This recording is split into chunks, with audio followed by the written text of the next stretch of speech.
Que puedas digerir de todo como humano no significa que seas omnívoro. No es lo mismo ser omnívoro que ser carnívoro o herbívoro facultativo o oportunista. No es lo mismo. Es verdad que la línea es muy fina, pero no por ello es menos importante. Y el episodio de hoy va a encaminarnos por qué no somos omnívoros, sino más bien carnívoros facultativos o oportunistas.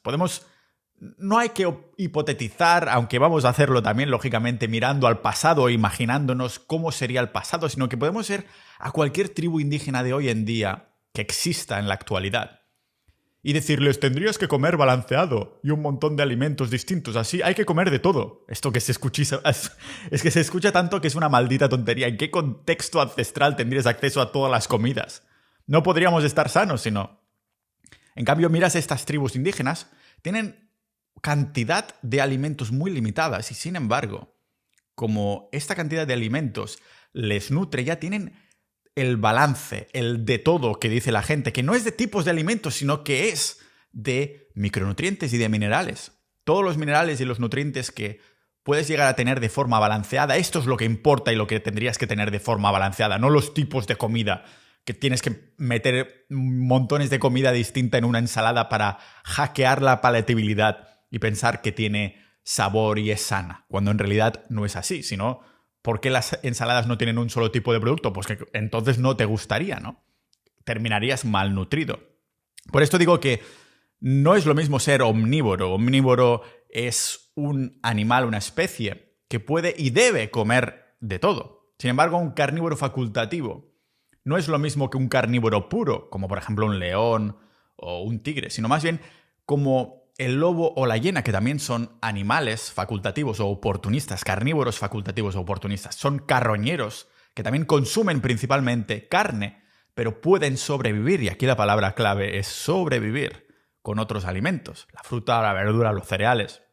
Pero ojo, porque si a estas especies, bueno, como cualquier otra, le reviertes su pirámide alimenticia y haces de su base nutricional un alimento distinto al que están hechos para prosperar, ¿qué sucede? Pues que se enferman.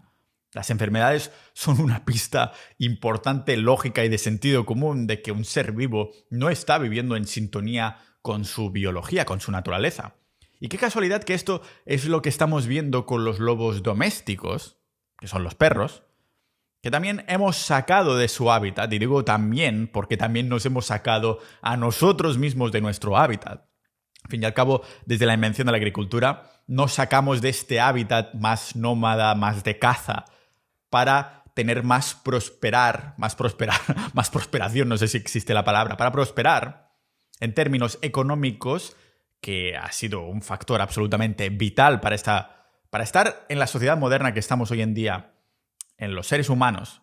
Sin embargo, especies que fuera de su contexto natural dejan de prosperar, se enferman y necesitan medicarse. Lo vemos en los perros, lo vemos en los humanos y todas las mascotas que han sido sacadas de su contexto natural. Tengo muchos argumentos para haceros ver que esto es exactamente lo que nos ha pasado, porque en realidad los humanos somos carnívoros oportunistas o facultativos por naturaleza, no omnívoros.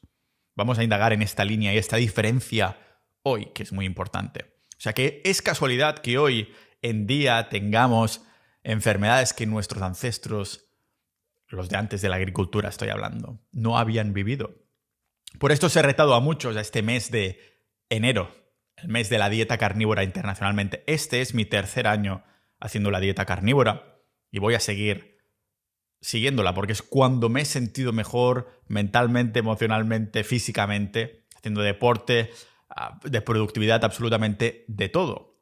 Normal que me haya llevado a investigar este episodio, que va a ser bastante largo hoy, pero os prometo que os va a cundir muchísimo y es un episodio que incluso podéis pasar a personas cuando digáis, mira, por esto estoy haciendo el reto de Pau Ninja de seguir el enero carnívoro. Que por cierto, dentro de Sociedad Ninja, la comunidad del podcast, tenemos ahí un hilo de soporte en las personas que se han decidido unir a este reto y van comentando cómo les va la experiencia, hacen preguntas y todo lo demás. Y quiero plantearlo primero en un contexto imaginario y de sentido común antes de indagar en todos los estudios, que no son pocos, de por qué el humano es seguramente muy carnívoro. Muy carnívoro facultativo, no carnívoro puro, ¿de acuerdo? Porque piénsalo un momento, imagina por un momento que un día te levantas en la prehistoria, que no te queda otra que depender de la primera tribu de ancestros que encuentres para que te acepte y para que puedas sobrevivir ahí. Porque claro, tú vienes del mundo moderno, no tienes ni idea de cómo sobrevivir ahí. A menos que estés en Sociedad Ninja, porque vamos a hacer un retiro de avistamiento, despiece y de obtener el animal, de cazarlo, etc., ¿no? De tener todos esos conocimientos que son un skill set, unas habilidades que quiero tener y me gustaría transmitir a las personas que conozco, porque nunca se sabe la dirección que va a ir el mundo. Pero imagina que no has hecho aún este retiro de Sociedad Ninja para los miembros solo y apareces ahí, te tienes que adaptar a la primera tribu que te ha aceptado. Si tienen la amabilidad de aceptarte, a lo mejor sin violarte, habrá un momento que inevitablemente empezarás a tener hambre. Es normal, lo sabes. El problema es que mires donde mires. Solo habrá dos cosas que meterte en la boca: animales o plantas. Claro, al venir de la sociedad moderna, la sangre animal, las tripas y todo esto te da asco. Pero puedo apostar que si decides aventurarte, porque te da asco los animales, a comer plantas, dices, no, yo voy por la jungla y voy a comer plantas, me voy a hacer vegano aquí porque me da asco cazar, te puedo asegurar que el experimento terminará o en la muerte o en una diarrea que te va a deshidratar y por lo tanto también te vas a morir, ¿vale? Te va a matar igualmente. Y si no me crees, no tienes por qué imaginártelo. Puedes ir al monte a hacer el experimento tú mismo, a ver si puedes sobrevivir ahí, ¿vale? Para empezar, hay cientos de miles de plantas. ¿Qué haces? ¿Te arriesgas a catar a ver cuál es la más venenosa y cuál no? A ver cuál te sienta bien y cuál no. Porque a lo mejor pruebas algunas, pero lógicamente no vas a tener éxito en la primera, ¿no? Te va a pillar una diarrea de la hostia o te vas a tener un montón de problemas. No vas a poder digerirla bien. Si tienes la suerte, eso sí, de encontrar un arbusto con bayas o un árbol frutal porque es la temporada o lo que sea, es porque se han dado... Sí, es la temporada o se pueden haber dado dos condiciones casi iguales de probables que te toque la lotería, es decir, muy bajas. Una probabilidad es que ese árbol o ese arbusto aún no ha sido saqueado por otra especie que sí tiene como dieta principal la fruta. O además que encima está en esa temporada del año. O sea, esas dos condiciones se tienen que dar. Porque no te pienses que en la naturaleza la abundancia de árboles frutales es como el de los monocultivos intensivos que tenemos hoy en día.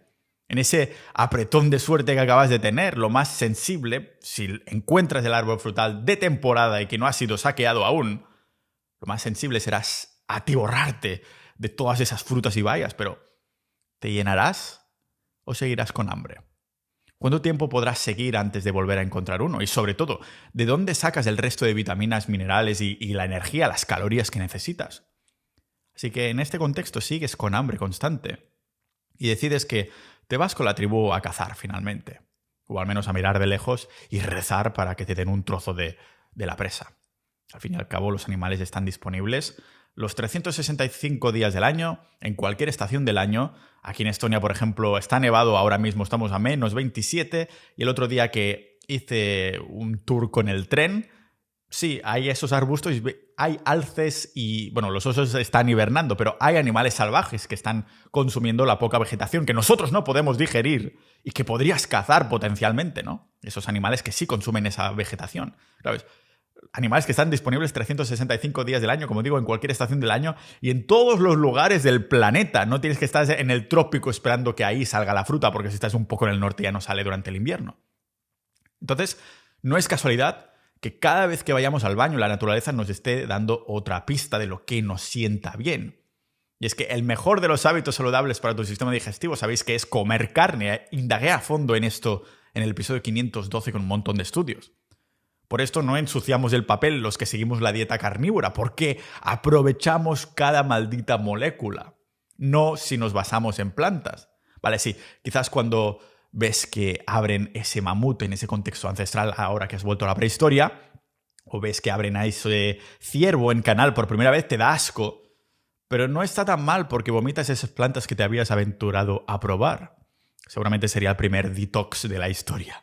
Así que te dan carne y te avisan que mejor comer ahora, Pau, lo máximo posible, porque aquí la comida no está asegurada. No somos nosotros como el hombre moderno, no sabemos cuándo la presa volverá a estar disponible, si tendremos éxito en la caza, así que aprovechamos absolutamente todo, porque en esta presa ahora sí hay carne de sobra, pero en la siguiente no sabemos. Así que los músculos, los pulmones, el hígado, el corazón, los testículos, los riñones, todo se aprovecha.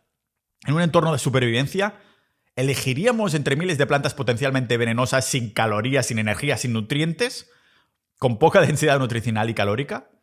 ¿O elegiríamos la saciedad que nos daría comernos un animal, la grasa, la proteína, con sus micronutrientes y siendo la mejor fuente de proteína natural que más se absorbe?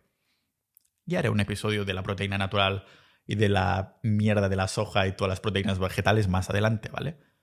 Pero decimos en las clases de sociales, de historia del instituto, que nuestros antepasados eran cazadores-recolectores. No sé si os pasa, pero yo escucho esto. Y cuando te dicen, éramos cazadores-recolectores, no sé por qué al instante me viene a la mente la idea de que el humano debería haber sido entonces 50% cazador, 50% recolector. Y esta idea es totalmente falsa. La evidencia que existe da que pensar que supuestamente el porcentaje de cazador era muchísimo más elevado que el porcentaje de recolector. Que quizás la habilidad de recolectar se hubiera usado solo en tiempos de hambruna, rollo, antes de morir mejor me arriesgo a comer lo que no conozco, o si tengo la potra de encontrar frutas antes de que los monos saltarines me la roben. Cada vez por esto veo más ejemplos que dan soporte a esta teoría y por eso he decidido hacer el episodio de hoy. Porque no importa si miramos a los nativos americanos consumiendo más del 80% de sus calorías de bison, o bison, no sé, a mí me viene la palabra en inglés en la mente, o los esquimales que solo comen en su mayoría grasas de pescado o foca, o si miramos a distintos grupos de indígenas, la mayoría consume entre un 60 a un 70% mínimo de calorías que vienen de animales, y los que no lo hacen terminan con deficiencias nutricionales, con caries y desapareciendo. Veremos algunos ejemplos de esto hacia el final del episodio de hoy. O sea que la hipótesis no es solo que cazábamos y comíamos carne, creo que esto la mayoría lo sabe y nadie lo discute. Lo que alegamos es que quizás comimos muchísima más carne de lo que previamente pensábamos y de lo que nos inculcan en la escuela. O de lo que nos han dicho nuestros padres en general, porque es un conocimiento entre comillas, digo entre comillas porque no es cierto que se va heredando, no vamos pasando como el juego del teléfono. Yo iría incluso más allá. La caza nos hizo humanos, la carne roja nos hizo humanos. Nos hemos estado etiquetando de omnívoros como los cerdos, pero como veremos hoy, a nivel digestivo tenemos más similitudes con los lobos o las hienas y hay pruebas de humanos actuales cazando como lobos y como hienas teniendo una salud perfecta. El humano es, será y seguramente siempre ha sido un carnívoro oportunista, un carnívoro facultativo. Vamos a indagar en esto. Bienvenidos al podcast multipotencial de Pau Ninja.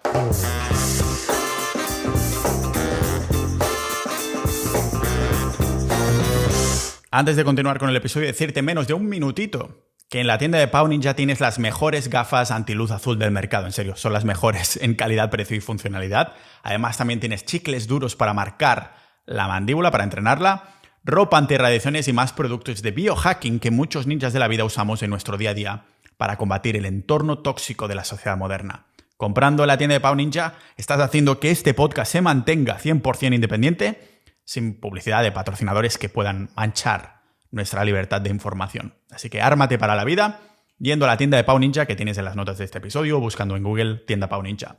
Y si antes de comprar pones el cupón podcast, bueno, te llevarás un descuento que es mi manera de agradecerte que oyentes como tú estéis haciendo posible que este proyecto siga adelante de forma totalmente libre.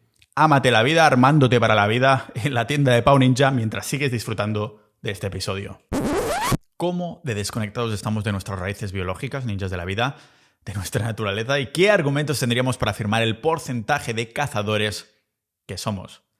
Yo argumento que ese porcentaje era muchísimo más elevado que el porcentaje de recolector. Seguramente éramos más cazadores que el lobo o la hiena en nivel nutricional, de densidad nutricional, de calorías, de energía que obteníamos en comparación con estos animales. No lo digo yo, sino que son estudios que lo confirmaran hace un par de años. Los vamos a ver porque vamos a indagar en, sí, evidencia científica, pero también en sentido común, como el ejercicio que hemos hecho al principio de imaginarnos que volvemos a la prehistoria. Es un ejercicio que si lo prefieres puedes hacerlo en la actualidad también, yendo al monte, a la jungla, en el bosque, y a ver cómo no te mueres desnutrido. Si las plantas te dan lo que necesitas o si te lo dan los animales. Es un ejercicio muy fácil pero muy difícil de hacer. Sea como sea, si lo haces, eso no es culpa mía, lo que te suceda. Esto no es un consejo nutricional o de supervivencia, ¿de acuerdo? Sabemos que nos convertimos en humanos como tales hará que unos 2 millones de años, pero es verdad que no aparece el Homo sapiens, nuestra versión más actual, hasta hace 350.000, 300.000 años atrás. Esos parientes que se parecían más a nosotros, aunque seguramente sin el iPhone. Bueno, seguramente 100% seguro sin el iPhone, ¿no? Si nos cruzábamos con un Homo sapiens de hace 300, 200, 100.000 años atrás, tal vez simplemente pensaríamos que es un tío que va mucho al gimnasio, está en forma, se mueve raro, pero va poco a la ducha, así que es difícil de verlo. Pero ahora que estamos en el año 224 y nos cuesta hacer ese zoom out de esta vista en perspectiva, esa vista de pájaro, tirar hacia atrás con la lupa y ver las cosas en perspectiva, vemos que hemos sufrido un cambio cultural brutal con ese Homo sapiens de hace cientos de miles de años. Pero que en cambio, el cambio biológico que hemos sufrido es mínimo. Somos los mismos. Para llegar hasta ser ese Homo sapiens hemos necesitado varios millones de años de evolución constante, empujes de nuestra madre naturaleza, que sabemos que por los restos fósiles es una evolución que se centró en nuestro desarrollo cerebral. A partir de aquí explotó todo lo demás y llegamos a día de hoy como nos conocemos. Es gracias a ese desarrollo cerebral. Hará unos 4 millones de años nuestro cerebro era solo de 500 centímetros cúbicos.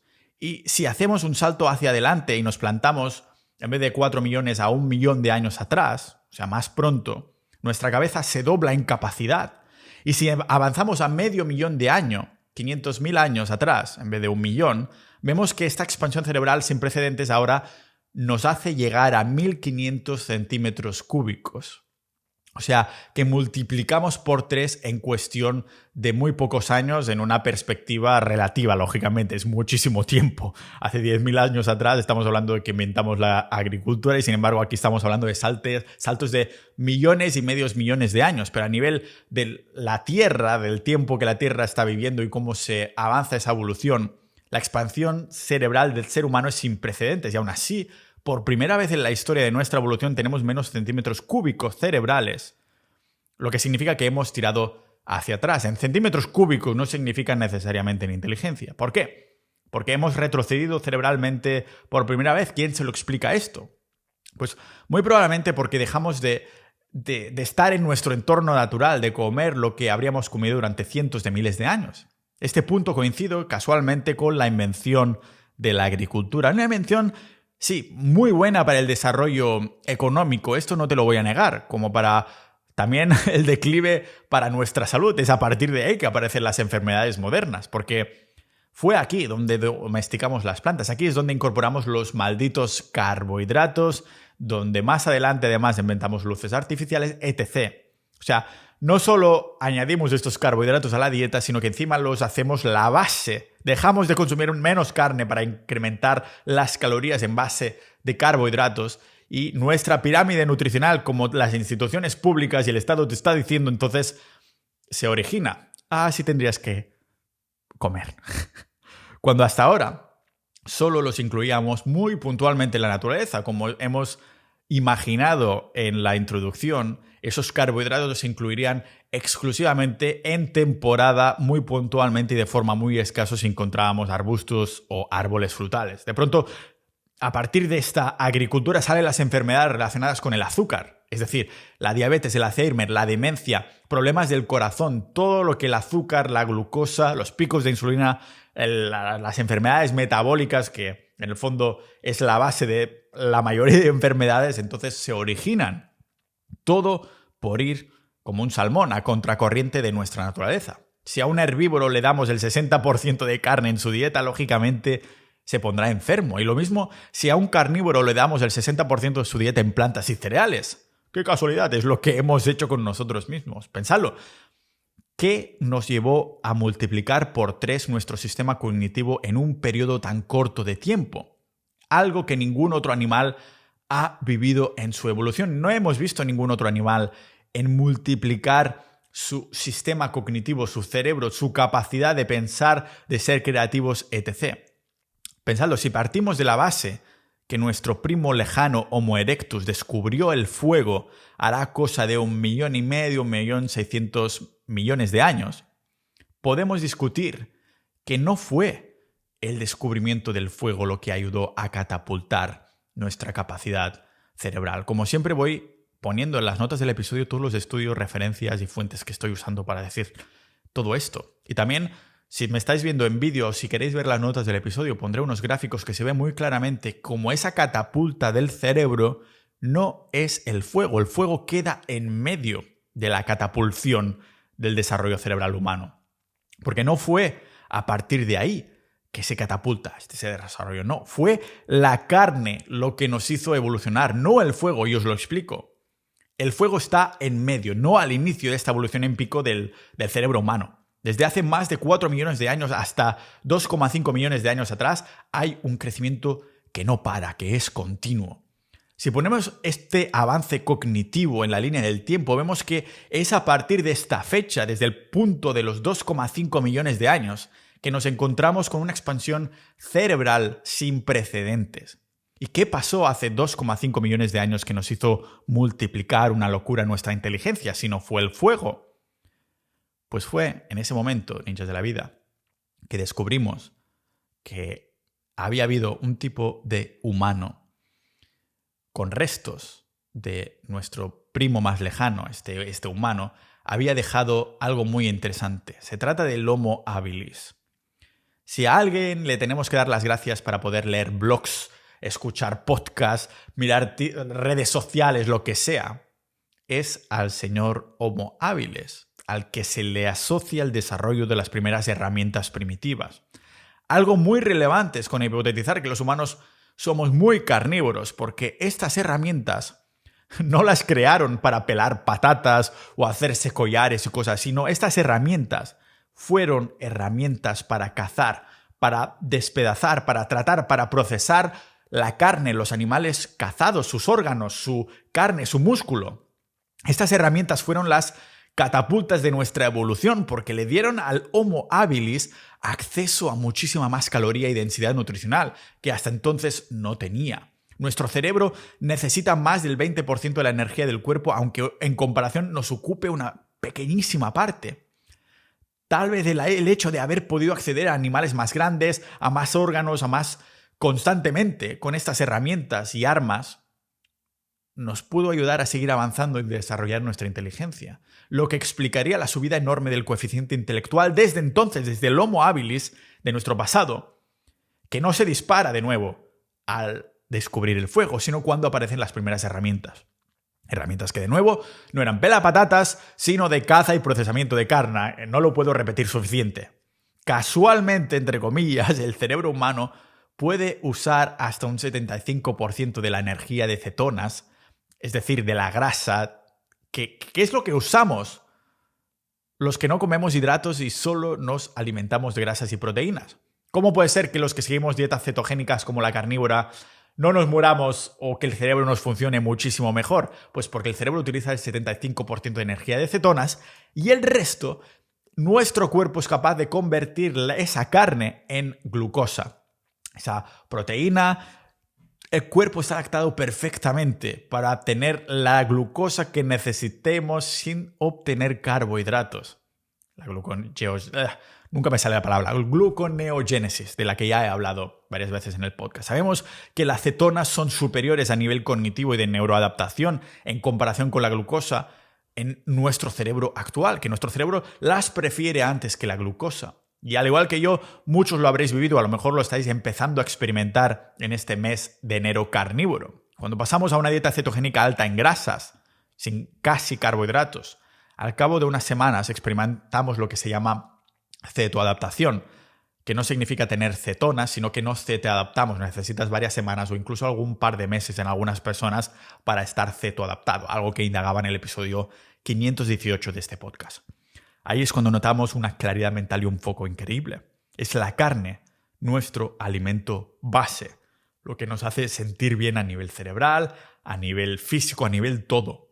Y algunos que aún tenéis argumentos veganos en la cabeza, diréis, pero Pau, si supuestamente podríamos ser carnívoros, ¿por qué no hemos desarrollado garras u otras armas biológicas o dientes de sable o como los leones o como los tigres? Muy fácil, lo acabamos de mencionar.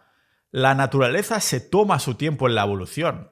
Sería un gasto enorme evolutivo de energía evolutiva a desarrollar garras, dientes de sable, aliento de fuego para cazar a lo dragón o lo que sea, si ya tenemos acceso a la densidad nutricional gracias a las herramientas que nuestros cerebros nos permiten construir.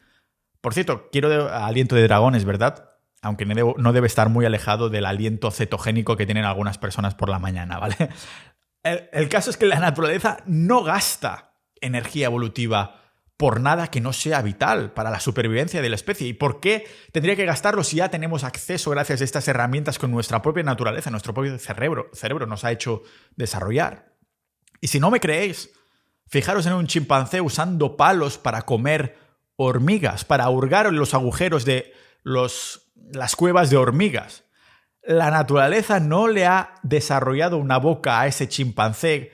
No le ha desarrollado una boca como si fuera un oso hormiguero, porque serían cientos de miles de años para desarrollar una herramienta biológica que no necesita porque ya sabe usar una herramienta, un maldito palo, que cumple la misma función.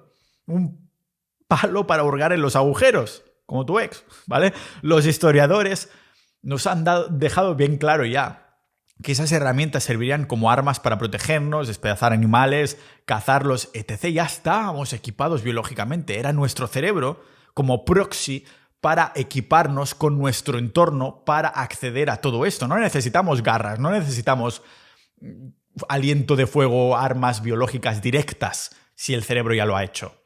Por esto hemos encontrado una y otra vez esqueletos de animales donde había restos humanos. O por esto las pinturas de las cuevas eran de humanos cazando, no recolectando comida. En esas pinturas se había representado el centro de todas las actividades humanas prehistóricas, el centro de toda esa actividad, algo que era importantísimo. De lo contrario, no hubieran representado esto y hubieran representado otra cosa. ¿Y qué representaban esas pinturas rupestres? La caza, el acceso a la carne. No se ha encontrado ninguna pintura de las cavernas donde las plantas tomaran ese rol vital. Pinturas en las que se ve además cómo son los humanos los que van detrás del ciervo, los mamuts o lo que sea, no al revés. Es decir, que eran armas para cazar y para poner la cereza en el pastel, la ciencia actual nos verifica con evidencia la enorme cantidad de calorías procedentes de carnes que eran consumidas por nuestros ancestros, porque no tenemos que hipotetizarlo, la evidencia actual lo ha confirmado. Mirad, en 2019 un estudio analizó y comparó los niveles de colágeno y también de aminoácidos de los huesos de neandertales con otros animales. Os recuerdo que todos compartimos un 1 o un 4% de genes neandertales que los absorbimos. Y ese estudio confirmó como los neandertales, nuestro primo más próximo con los que convivimos, y sí, en España y en todo el mundo, esos neandertales no solo fueron carnívoros, sino que comían incluso más carne que el lobo o la hiena. De nuevo, os recomiendo mirar las imágenes que pongo en las notas del episodio. Más carne que el lobo o la hiena. Acordémonos que, de nuevo, convivimos con esos neandertales por todo el mundo. De algún modo, el Homo sapiens absorbió ese neandertal y tenemos ese ADN que todos compartimos. Un primo más carnívoro y mucho más próximo que el chimpancé, que algunos ponen de ejemplo, ¿vale?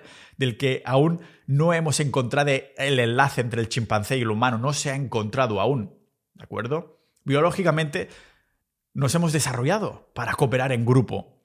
Por esto las relaciones sociales tienen un impacto tan grande en nuestra salud. Esto también lo sabemos. En la naturaleza vemos casos de animales carnívoros. Somos primates, eso lo sabemos. Hemos sido primates, pero hay muchísimos tipos de primates. Algunos comen exclusivamente fruta. Otros, como el chimpancé, sí, come hierba, fruta, etc., pero también come carne una vez al mes. Eso también lo iremos viendo. ¿Para qué compararnos con los chimpancés si nos podemos comparar con los neandertales que sabemos que comían más carne y son nuestro primo más próximo? Y sí sabemos que hay un vínculo que se fusiona, no como el chimpancé, que hay el missing link, el vínculo que aún no se ha encontrado. Primates, eso sí, que por lo tanto dan importancia a estas relaciones personales como muy vitales para la salud, para la mentalidad, etc. Bueno, todo está relacionado, ¿no? En la naturaleza vemos casos de... Eso es otra pista. Casos de animales carnívoros que dependen de su esfuerzo en grupo. No pueden cazar solos para conseguir comida. Y podría ser perfectamente que el Homo sapiens, perdón, de entonces, hiciera lo mismo. En vez de hacer un sprint solitario para cazar un ciervo, lo más probable es que hiciéramos emboscadas o hasta que fuéramos carroñeros y carnívoros grupales gracias a nuestra capacidad de comunicación y cooperación. Así que no he podido evitar pensar, y también os lo pongo en las notas del episodio, en todos estos vídeos, he puesto uno en mi canal secundario de clips, que hay tribus africanas en los que se ve solo un par de hombres, 2 o 3 hombres, picando con palos en el suelo para asustar a un grupo de guepardos y llevarse el antílope que los guepardos acaban de cazar. Este es uno de los vídeos, pero he visto otro de la BBC en los que tres tíos, robaban la presa a una manada de leones. Tenían una ventana de oportunidad muy corta, pero se levantaban, iban caminando, era un documental de la BBC, en África actual. No hace falta imaginar el pasado, nos podemos imaginar, ver los vídeos actuales de esas tribus indígenas. Y lo que estamos viendo es que ese vídeo, igual que el de los guepardos, se levantan esos tres tíos y van súper confiados en dirección a los leones que acababan de cazar una presa. Los leones inicialmente se asustan, se van de ahí, dejan la presa sola porque ven a esos tíos tan confiados y esos indígenas le roban, le cortan la carne lo que puedan, se llevan lo que puedan y salen de ahí pitando sin correr, confiados porque saben que en una ventana de oportunidad muy corta esos leones van a volver y entonces sí los matarían. Tiene más sentido que actuáramos así también en el pasado que como lo estamos haciendo ahora nutricionalmente. Entonces, seguramente nuestro sistema digestivo, seguramente no, lo veremos también con evidencia científica en el episodio de hoy, que sé que va a ser muy largo, pero es necesario, es esencial, lo necesitamos. Nuestro sistema digestivo es igual que, mucho más similar, más bien dicho, más que igual que el que el lobo o que la hiena.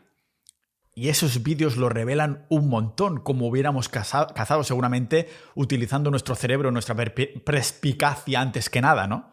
No sé vosotros, pero sí, para mí los grupos de indígenas actuales, los que no prostituimos con la sociedad moderna, son un espejo mucho más claro y revelador, más real, de cómo hubieran vivido nuestros ancestros. Fue hace unos 10.000 años cuando el ser humano decidió empezar a domesticar las plantas y por lo tanto a salirnos de nuestra dieta original de carne que empezaron todos los problemas de salud.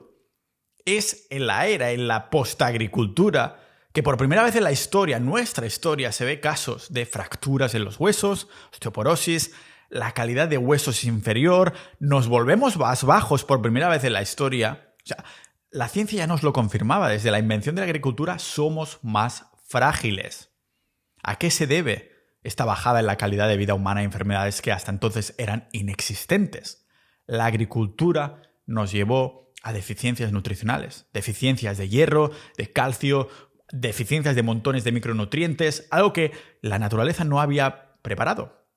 Nos asentamos y dejamos atrás la manera en la que habíamos vivido durante millones de años, tal vez por el miedo a otro joven Dryas reciente, el evento del meteorito del que he indagado alguna vez en este podcast, y a querer controlar nuestro entorno, ¿vale? Intercambiamos lo que diríamos comodidad por salud, al fin y al cabo. Y esto es algo que indagaba en el episodio 303. La teoría del meteorito es una de las que creo que podría ser muy, muy real y que esto fuera algo que nos hiciera querer dominar el entorno para que no nos volviera a pasar un desastre del pasado. El problema es que la evolución se tarda su tiempo y nuestra biología sigue siendo muy similar a la época de la preagricultura, a pesar de ya no vivir así, en la que tardamos millones de años en llegar. O sea que en el gran esquema de las cosas y en esta línea del tiempo, 10.000 años hasta hoy no es nada. Si pones la historia humana en un calendario, desde la invención de la agricultura hasta el día de hoy, 2024, solo ocupa un día en un calendario de 12 meses. O sea, no es nada en el gran esquema de la línea del tiempo humano. Desde el Homo sapiens postagricultura hemos ido creciendo de altura otra vez y volviéndonos más fuertes porque la economía ha hecho que pudiéramos acceder a algunos nutrientes que nos faltaban cuando inventamos la agricultura, más variedad de nutrientes. que de nuevo podríamos obtener en toda su totalidad si nos basáramos absolutamente en carne. Y aún así, seguimos arrastrando esta fragilidad de enfermedades porque seguimos centrando nuestra dieta en plantas y cereales. Ninja de la vida, si te apasiona la salud ancestral, desenmascarar dogmas nutricionales, construir un cuerpo fuerte y resiliente al paso del tiempo, entonces seguro que también te habrás sentido un bicho raro, un incomprendido. Para mí es difícil intentar explicar sin sentirme juzgado por qué mi dieta se basa en carne roja sin verduras, por qué tomo el sol sin crema, por qué no tengo gafas de sol o por qué no utilizo Bluetooth.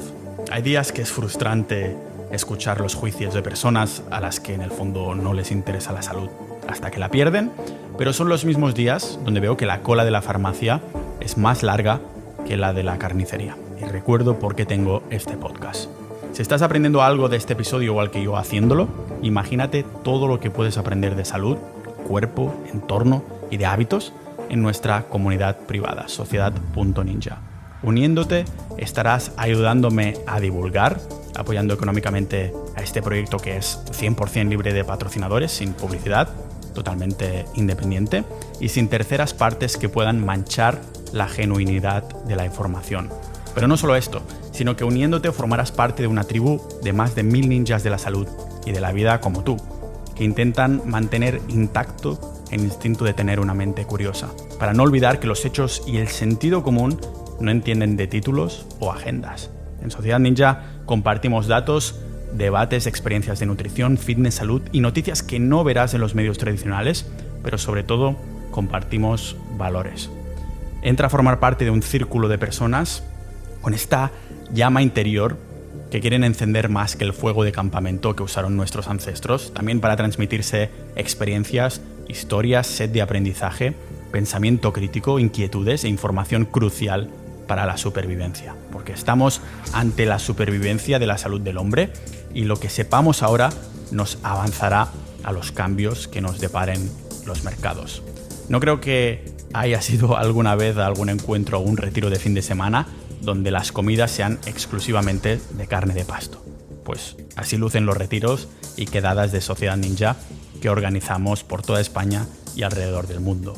Avánzate a los cambios que vienen y adelántate a la enfermedad aprendiendo sobre salud ancestral, pero también sobre las otras temáticas del podcast: dinero, mente, mundo, con montones de chats tan vivos como sus miembros, episodios exclusivos multitemáticos, audiocursos y boletines. Hemos creado algo tan increíble que no queremos que muera de éxito y por esto cerramos acceso a nuevas incorporaciones cuando lleguemos a los 1200 miembros.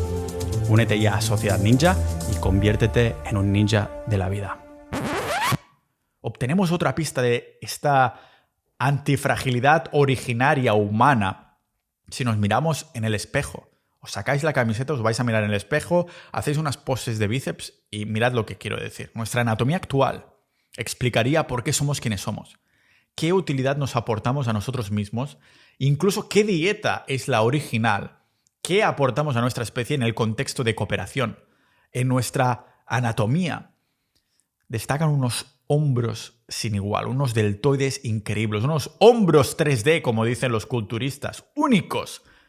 No solo en comparación con otros primates, sino que tenemos unos hombros muy especiales en comparación con cualquier especie y con cualquier primate. Somos los reyes del deltoide. Tenemos unos manguitos rotadores que nos permiten lanzar cosas a distancias y potencias increíbles. La envidia del reino animal. Podemos lanzar más rápido, con más potencia y con más probabilidades de hacer diana tirando piedras que cualquier otra especie. ¿Es casualidad? Absolutamente no. Nada en la naturaleza es casualidad. ¿Y para quiénes son esas piedras? ¿Para quiénes son estas habilidades de lanzar piedras? De lo que estoy seguro es que no haría falta tener un hombre tan anatómicamente desarrollado solo para machacar plantas. En su libro, el profesor Bill von Hippel explica a las 1000 maravillas lo importante que ha sido para nuestra supervivencia el hecho de poder tener este hombro y poder lanzar piedras en grupo. Me encantó este libro que se llama El salto social, la nueva ciencia evolutiva, que explica quiénes somos, de dónde venimos y qué nos hace felices. Habla más en un contexto de relaciones, social y tal, pero habla también el tema de lanzar piedras en grupo. No debe ser casualidad entonces, ninjas de la vida, que al igual que una mandíbula bien marcada, como los chicles duros que vendemos en la tienda Pau Ninja, que os gustan y que están dando tan buenos resultados como a mí, pues que también unos hombros desarrollados, al igual que en la mandíbula, también sean percibidos como atractivos y de alto valor físico en hombres. Son los hombros los que dan esa forma de V, entre otras cosas, pero principalmente unos hombros redondos 3D, estrella de la muerte, que son tan estéticos visiblemente. Siendo las bases del ideal griego, de las formas de cuerpo perfecto de hombre según el ideal griego, que forman estas medidas ideales bajo estándares biológicos y de grupo. Elementos que están hechos para nuestra supervivencia, una supervivencia en grupo, porque nadie en solitario viviría en la prehistoria.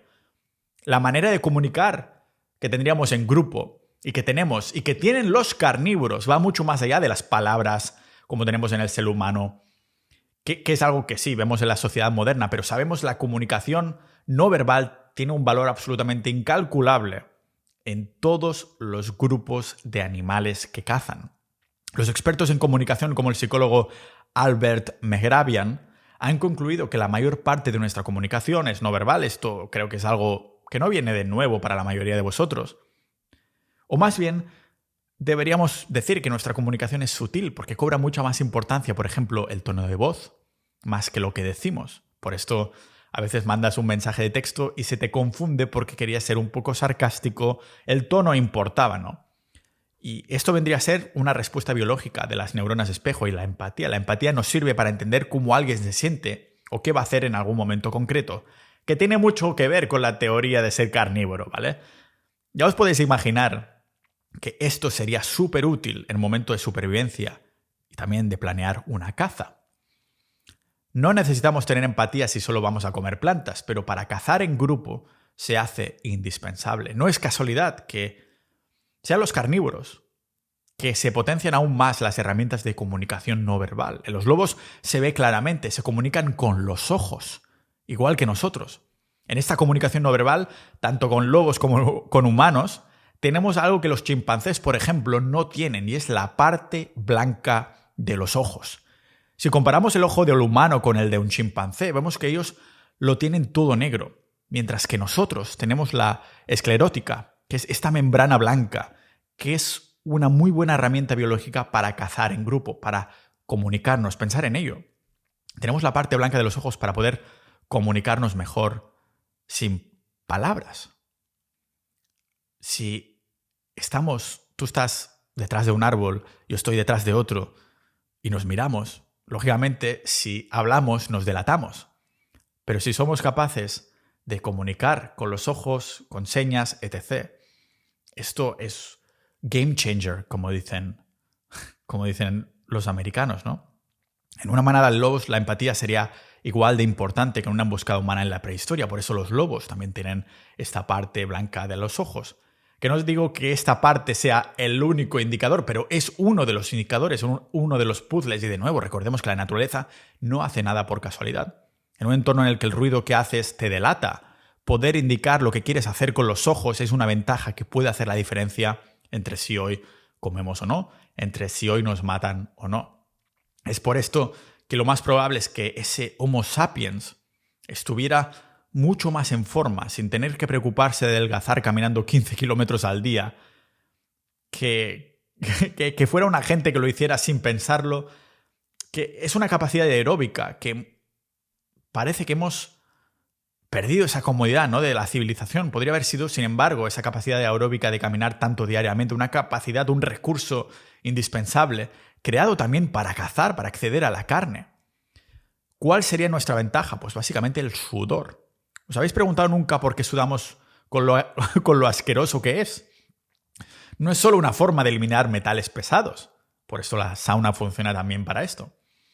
En el libro Nacidos para correr se explica que una herramienta histórica evolutiva olvidada que es indispensable para ser cazadores exitosos sería precisamente este sudor. ¿Por qué? Pues porque la función del sudor no es solo una manera de eliminar toxinas, metales pesadas, es un mecanismo de nuestro cuerpo para regular la temperatura corporal. Enfriar nuestro cuerpo tendría una intención evolutiva, como siempre, centrada en la caza, en delimitar perímetros en grupo. Podríamos haber sido capaces de trotar o caminar distancias larguísimas persiguiendo o emboscando, rodeando a ciertas presas potenciales.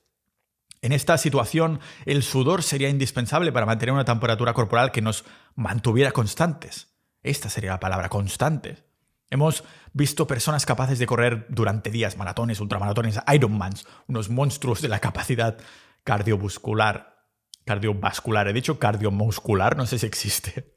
Pero bueno, el caso es que si me permitís la especulación, ninjas de la vida, creo que el hombre de la prehistoria era más parecido en capacidad cardiovascular a estos atletas que no a Pau Ninja, que no le gusta correr, aunque ama caminar mucho, que se pasa 6 horas cada mañana además preparando contenido para vosotros de buena mañana con su café sentado. Intento ir levantándome, pero bueno, en episodios como el que grabamos tanto se entiende, ¿no?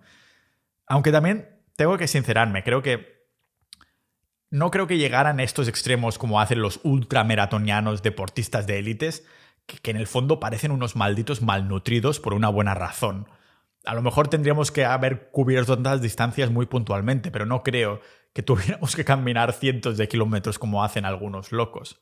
Por eso tienen cuerpos que parecen malnutridos, que se van a caer muertos, que dale una croqueta, joder. Seguramente sí que pienso que el hombre de la prehistoria sería un atleta más híbrido, fuerte, con buena capacidad aeróbica, pero nada extremo como estos ultramaratonianos y cosas así, ¿no? Y sí, aunque dejar el café le cambió la vida a mucha gente, porque es malo, ya lo indagaba en esto en un episodio anterior, que, bueno, yo sigo confesando que el café por la mañana es el único alimento no carnívoro que como y me hace más feliz, y joder, pues a tope con ello, ¿no? No quiero tampoco volverme un nazi, pero en el episodio 239 indagaba precisamente en por qué deberíamos dejar el café. El caso es que el café es acídico. Ya veréis por dónde voy con esto, porque ¿cómo lo va a relacionar el tío con la carne? Pues básicamente vamos a tirar por aquí, por el café es acídico, con un pH de un 4,85, un 5,10 aproximadamente. Pero ¿sabéis qué es mucho más ácido? Exacto, la carne, con un pH de 7,2 aproximadamente. No es casualidad que nuestro estómago ha evolucionado para ser 1000 veces, no 100, 1000 veces más acídico que el de un chimpancé. Y después los veganos nos comparan con un chimpancé. Tenemos un estómago 1000 veces más acídico que un chimpancé. Esta acidez evita que acumulemos microbiota de cierto tipo en el intestino que nos hace de filtro. Y sin dejar el intestino de lado, pensad en los sistemas digestivos del reino animal. No todos son omnívoros, carnívoros y herbívoros. También existen los obligados o puros, o también los facultativos oportunistas, ¿no? Un ejemplo de obligado en el mundo carnívoro serían los tigres o los leones que hemos mencionado, que si se comen algún tipo de planta o fruta se enferman porque no tienen un sistema digestivo preparado para ello. En cambio, los facultativos son carnívoros como algunos caninos tipo lobos, especies que tienen una dieta mayoritariamente compuesta de carne, pero pueden utilizar otras comidas si se encuentran con ella y tienen poca caza, ¿no? Si comparamos nuestro sistema digestivo con el de un león, es verdad, no tiene nada que ver. Pero tampoco tiene nada que ver con el de un conejo, una cabra o una vaca. Ahora bien, ninjas de la vida, si comparamos nuestro sistema digestivo con el de un lobo o una hiena, la historia cambia. Con el lobo no solo compartimos los dientes incisivos, caninos y molares, sino que lo que también destaca es el parentesco a nivel digestivo. Y si por lo que hemos visto hasta ahora somos carnívoros facultativos, carnívoros oportunistas, pensad en el intestino. Le pedimos a la naturaleza que nos hiciera de mecánico para cambiar ciertas cositas del intestino a cambio de tener más cerebro. Porque ahora tenemos un intestino largo más corto y un intestino delgado más grande. Con esto tenemos un cambio en el ángulo de las costillas que nos permite tener un six-pack, marcar abdominales, ¿no? Que no sé si lo sabíais, pero no solo sirve para haceros fotos de Instagram. Este cambio no es solo para acomodar los abdominales y desarrollar ciertas actividades de pie, sino que es un cambio biológico para poder ser más eficientes con nuestra energía. El intestino largo es un órgano muy demandante energéticamente. Y tenerlo ahora más corto supuestamente nos hubiera permitido usar esta energía para el cerebro en un intercambio evolutivo. Menos intestino largo a cambio de más cerebro para poder dirigir ahí la energía. Es lo que se llama la hipótesis del tejido caro. En 1995, Aiello y Welder hipotetizaron esto, que la energía para incrementar el tamaño de nuestro cerebro fue a cambio de reducir la energía de otros órganos que tienen un precio muy alto en cuanto a calorías. Esto ya ha sucedido en otras especies, como por ejemplo con el llamado pez millón. Unos peces que se ven bastante, por cierto, en los acuarios de casa. Pero lo que muchos no saben es que este pez, el pez millón, con años de evolución también ha desarrollado un incremento cerebral a cambio de sacrificar el 20% de su tracto digestivo. No es casualidad entonces que este pequeño amigo necesite alimento animal en la mayoría de su dieta para vivir sano. Es una variable que acostumbra a verse en especies donde hay este intercambio de menos energía digestiva a cambio de más cerebro. También lo vemos, por ejemplo, sin dejar el mundo del acuario, uno de mis favoritos, el pez nariz de elefante. Y no hace falta tener mucha imaginación para saber qué aspecto tiene este pez, ¿no? Una nariz larga y caída. Y qué casualidad que el pez elefante, aún más evolucionado a nivel cerebral que el pez millón, es aún más carnívoro que el pez millón. O sea, también me gustaría tocar algunas observaciones de todo esto. He hecho referencia como a 30 fuentes científicas, estudios, fuentes, etc., que podéis tener en las notas del episodio, pero quiero tocar también observaciones de sentido común, como hemos hecho al principio en la introducción, ¿no? Porque se usa mucho el argumento de que el ser humano no puede ser carnívoro porque compartimos un 99% de nuestro ADN con los chimpancés y los chimpancés son herbívoros. Bueno, tiene más sentido compararnos con los neandertales, como he dicho, porque no solo no son nuestros parientes más próximos, sino que además compartimos con ellos más genes de lo que creíamos, incluyendo, por cierto, los genes del colesterol. Esto significaría que tendríamos otra razón más para volver a investigar las grasas saturadas como buenas y el colesterol malo, en realidad siendo bueno como necesario, ¿no? Si nos empeñamos con compararnos con los chimpancés.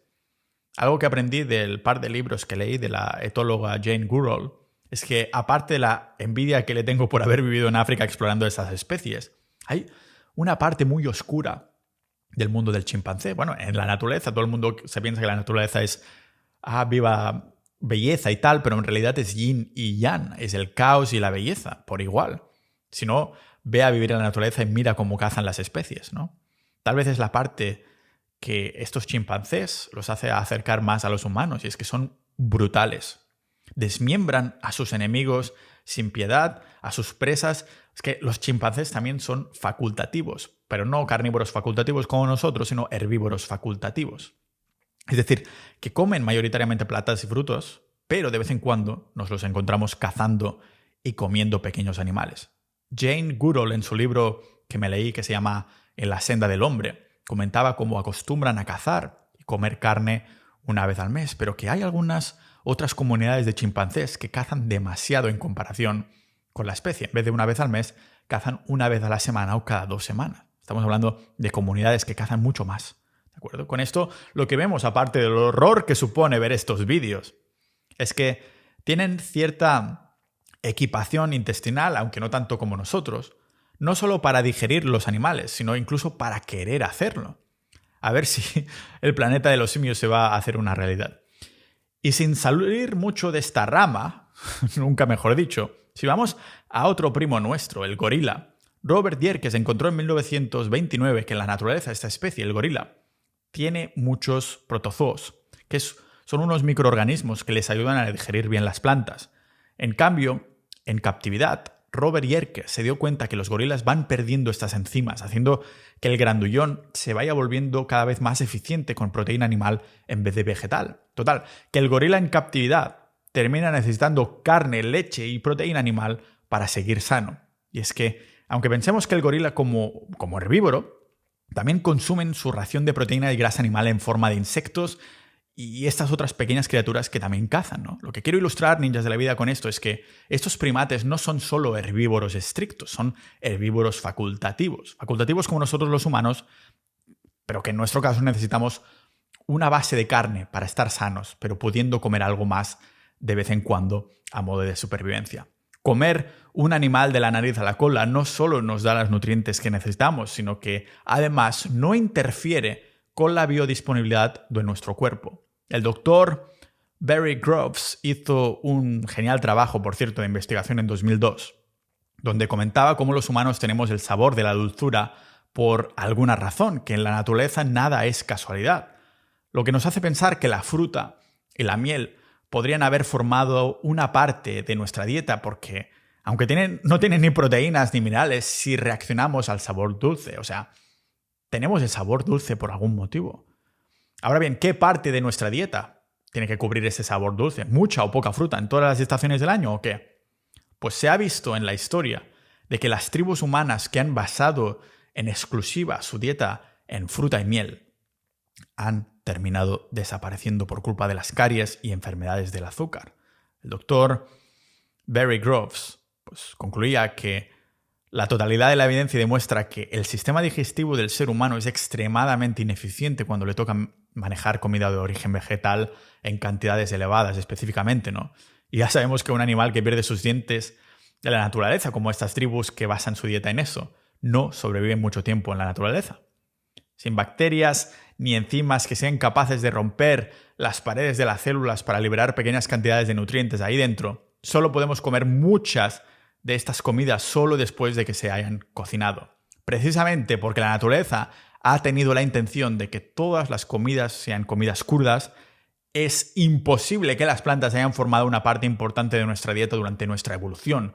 El problema de basar nuestra dieta en algo dulce como la fruta es que la fruta que crece ahora no solo la estamos importando de parte de todo el mundo, que no corresponde con el clima donde vivimos, sino que son frutas que han sufrido miles de años de modificaciones genéticas. Todo para poder vender más y hacernos más adictos a ellas. O sea, a las pruebas me remito. Si en algunos zoológicos incluso han tenido que dejar de dar frutas a sus animales porque se les estaba cayendo los dientes y se engordaban a niveles poco saludables, ¿no? Claro, las frutas que les han dado ahora no eran ancestralmente consistentes con las que hay ahora. En cambio, ahora sabemos que cuando más hemos prosperado ha sido por la abundancia de la proteína, grasa y el calcio el calcio de los huesos de los animales, de absorber, de comer todo el animal entero. Si el 99,9% de la genética humana evolucionó antes de descubrir el fuego y cocinar la comida, ¿tiene sentido entonces que la carne sea mala para la salud, como nos patrocinan las instituciones gubernamentales? Como comentaba en el episodio 403, absolutamente no. Es más, lo más probable es que comer carne como base siga siendo nuestra dieta ideal, suplementándonos con fruta salvaje de temporada, muy de vez en cuando por su escasez y al haber competencia de otros animales que sí eran fruteros. Fruteros vendían frutas, ¿no? Que se basaban su dieta en la fruta. Claro, por ejemplo, en casa de mis padres tenemos un níspero, el árbol que da nísperos, y este año ha sacado todos los nísperos en una semana. Si te olvidas de recoger los frutos, ya puedes decir adiós hasta el año que viene. No es el único árbol frutero que he visto en mi vida, os lo prometo, pero es para ilustrar que las plantas y las frutas que podemos comer son muy limitadas durante todo el año. Al menos en un contexto ancestral, estoy diciendo, no en esta sociedad moderna donde estamos importando todo esto. Y no solo de especies, pero también de temporada. Lo más probable es que el humano prehistórico fuera en busca de buen clima, pero incluso donde hay buen clima hay invierno. No todos los inviernos están llenos de nieve, pero la vegetación sí que es muy variable y puede no llegar simplemente a crecer nada. Bueno, nada para el consumo humano. Incluso aquí en Estonia, donde estoy ahora a menos 27 grados, aunque hoy hace un poquito de solecito, hay arbustos que los alces van comiendo y sí, siempre podemos cazar y comernos un alce. Siempre hay animales, incluso en un invierno con nieve. Pero prueba tú de comer un arbusto. Ahora tenemos esta perspectiva de monocultivos donde todo crece y podemos importar, pero encontrar un árbol de fruta no significa que había 100 más alrededor como ahora. O sea que el ratio de calorías obtenidas de animales por razones de accesibilidad tendrían que haber sido mucho más elevadas. Vamos, que no hubiéramos tenido acceso a plantas y tal vez hubiéramos preferido comer algo nutricionalmente más denso como... ¿Qué puede ser? Pues la carne, joder. Esto sin contar todas las plantas venenosas o que se nos ponen mal en el estómago que no conocemos porque hay cientos de miles. Me hace preguntar cuál fue el primer tío que probó cada planta, ¿no? A ver si esta sí, a ver si esta no. Tal vez era el tío de la tribu que todo el mundo odiaba. Pero la pista más grande para mí ha sido la epifanía que he tenido siguiendo la dieta carnívora ya casi 3 años. Este año va a cumplir el 3er año. Incluyendo todas las partes del animal que he estado comiendo. He estado comiendo el hígado, cerebro, costillas, ligamentos, patas, huesos. O sea, Sin incluir ni plantas, ni frutas, ni frutos secos, con la dieta carnívora me di cuenta que no tenía personalmente carencias nutricionales. Todos los minerales y nutrientes para mi cuerpo están ahí, al completo. Sabemos que los nutrientes de las plantas no se absorben demasiado bien en los humanos en comparación con el de los animales. Por ejemplo, el hierro hemo, totalmente esencial. El hierro hace como de mochilas para los glóbulos rojos, ¿no? Pues en animales, en alimento animal, está muy biodisponible, es absorbible por nuestro cuerpo. En cambio, el hierro hemo en las plantas simplemente no existe. Por esto las consecuencias del veganismo para la salud son tan nefastas para cualquier persona, algo que indagaba a fondo en el episodio 249. Y lo mismo pasa con los otros minerales como magnesio y potasio, que están secuestrados, entre comillas, dentro de estas moléculas como el ácido fítico que previene que las absorbamos. O sea, nuestros cuerpos no están preparados para comer las plantas porque se absorben, se secuestran.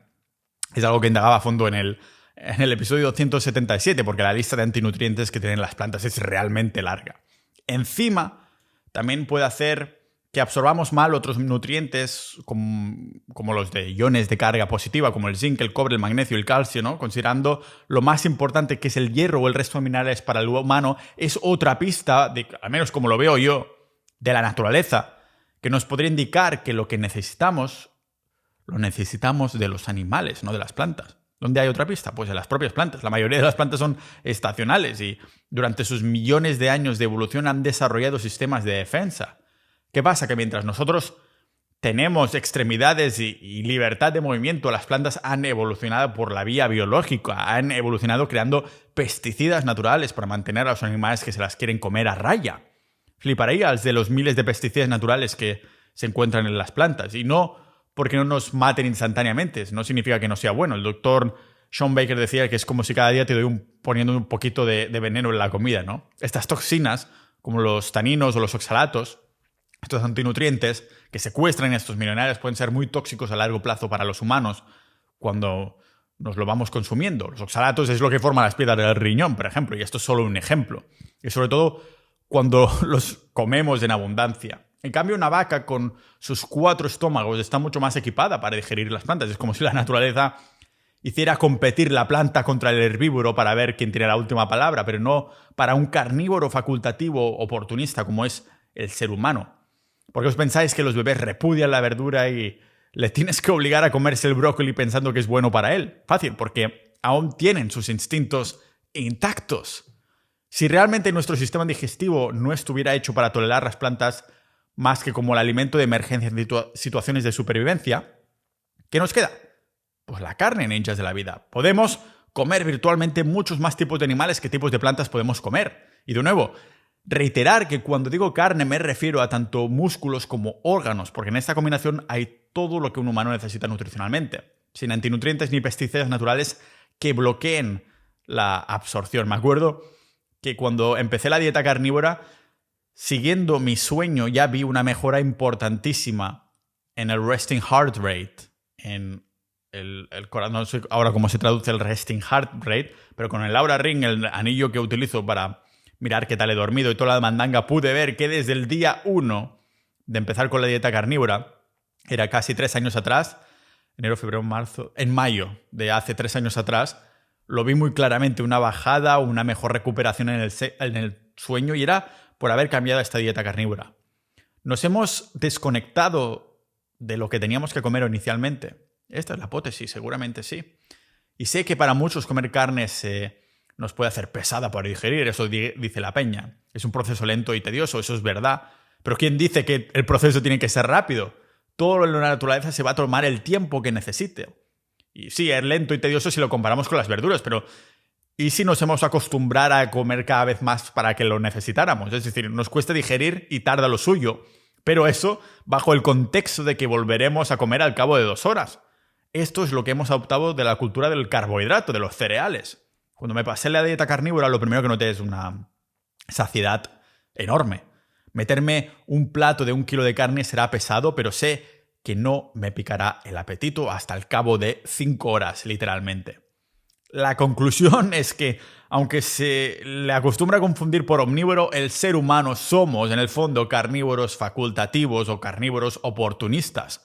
pudiendo consumir la mayoría de nuestro alimento, pero estando altamente adaptado para comer alimento animal, pudiendo consumir la mayoría de cosas que queramos, es verdad, pero eso no significa que seamos omnívoros, que sigamos con esta línea y vamos a seguir sanos, ni muchísimo menos. Biológicamente somos los mismos que hace 300.000 años atrás.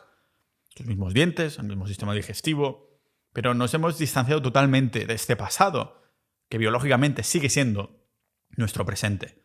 Oigo mucho esto de una dieta para cada uno y el balance, pero sinceramente pienso que esto de la dieta individual y del balance lo vamos repitiendo como loros porque no sabemos qué deberíamos estar comiendo cuando lo teníamos delante de las narices, cuando nuestros ancestros ya lo estaban haciendo. Todos tenemos sangre roja, todos somos de la misma especie, todas las especies comen el mismo tipo de comida. Este balance tendría que ser de micronutrientes. Todos tendríamos que estar balanceados de lo que no necesitamos, que no de tipo de alimentos, sino de micronutrientes. Es cuando empezamos a poner demasiado de lo que no deberíamos, que salen enfermedades que nuestros ancestros no tenían. Comían lo que debían porque era lo único que tenían que preocuparse, que era comer, ¿no? Ahora ya no tenemos que sobrevivir, ahora tenemos expectativas de sabor, expectativas de variedad, expectativas de textura, expectativas de olores. Tenemos acceso a comida de todo tipo que queramos las 24 horas del día en cualquier parte del mundo, acceso a distintos procesos de elaboración, de combinación de sabores, texturas, etc. Y lo entiendo como parte de la experiencia humana moderna, que no significa que sea de salud.